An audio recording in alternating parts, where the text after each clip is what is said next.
என்னதான் ஒயிட் கலர்ல fried rice சில இடங்கள்ல நம்ம சாப்பிட்டா கூட இந்த மாதிரி ஸ்ட்ரீட் ஸ்டைல்ல கலர்ஃபுல்லா இருக்கிற இந்த ஃப்ரைட் ரைஸ் சாப்பிட்றதே ஒரு சந்தோஷம் தான் இல்லையா? டிரைவிங்ல இருக்கும்போது அந்த ஸ்ட்ரீட் சைட்ல இருக்கும் இல்லையா, அந்த ஃப்ரைட் ரைஸ் கடைங்கள அந்த வாக்ல போட்டு அந்த சாப்பாடை பெரட்டுவாங்க பாருங்க. உண்மையை சொல்லுங்க, உங்களுக்கு கூட அதை பார்த்தா ஜொல்லிங்ஸ் ஆகும்ல. ஸோ அதை வீட்டில் எப்படி செய்யறதுன்னு பார்க்கலாம். நல்ல ஒரு பெரிய வாக் எடுத்துக்கோங்க.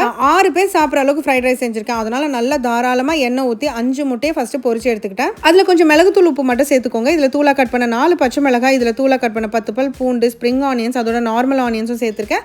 அதோட பீன்ஸ், கேரட், அதோட கேப்சிகம் சேர்த்து நல்லா வதக்கிக்கோங்க. இதுல 1.5 கப் நான் பாஸ்மதி அரிசியை வடிச்சு ஆற வச்சு சேர்த்திருக்கேன். எப்பவுமே முட்டைகோஸ் மட்டும் கடைசியா தான் சேர்க்கணும். இது கூட சிக்கன் 65 செஞ்சு வச்சிருந்தா அதை தூளா கட் பண்ணி அதுல சேர்த்திருக்கேன். இதுல 1 டீஸ்பூன் மிளகாய் தூள், 1 டீஸ்பூன் வெறும் மிளகாய் தூள், அதோட ஃப்ரைட் ரைஸ் மிக்ஸ் ரெடிமேடா விக்குது, அதை சேர்த்திருக்கேன். அதோட 2 table spoon green chilli sauce, red chilli sauce, soya sauce சேர்த்துக்கோங்க. நம்ம சேர்க்கிற சாசஸ் அப்புறம் ஃப்ரைட் ரைஸ் மிக்ஸ் ரெடிமேடா சேர்த்திருக்கோம் இல்லையா, அதுல உப்பு இருக்கும், அதனால செக் பண்ணிட்டு சேர்த்துக்கோங்க. ஸோ கண்டிப்பா ட்ரை பண்ணுங்க. நான் என்னதான் உங்களுக்கு ரெசிபி காமிச்சா கூட நான் அந்த கடையில் போய் தான் வாங்கி சாப்பிடுவேன். எப்படி?